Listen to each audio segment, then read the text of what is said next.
students. My name is Mark Wright. I am an associate professor here at Erie Community College.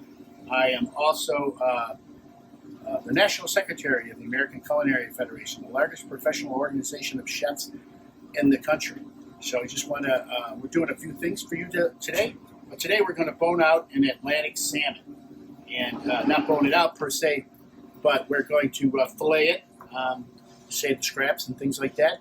And when I get started, Chef Bambrick, who is also here in the wings, is going to bring up a few things about how you tell a fish is fresh and things like that. All right, Chef, you can put your salmon on your board if you would like. A little disinformation about salmon. This is a round fish, identified by their eyes on both sides of their head. They will yield 2 fillets. Most of the salmon that's produced is North Atlantic salmon. It also is in the Pacific Ocean waters. Most of the salmon is named for the location it comes through, meaning Norwegian or Scottish type of salmon. A whole salmon intact weighs between 4 and 12 pounds. What's interesting about salmon is that they always return to the fresh waters and streams of their birth to spawn. That term is known as adronomous. Salmon is known for its distinctive red-pink color.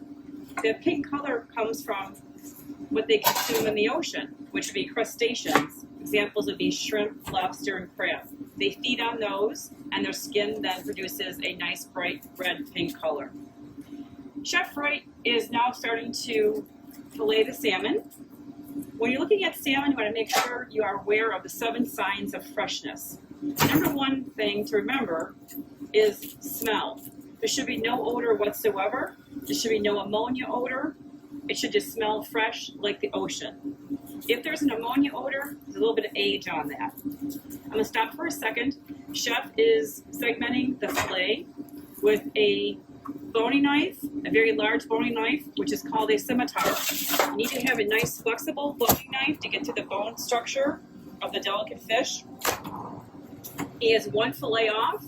Chef is cutting through the back of the gills, leaving the head intact, going down the backbone above the pin bones. You want to make sure you hold this up when you do it a little bit, otherwise you're going to cut them.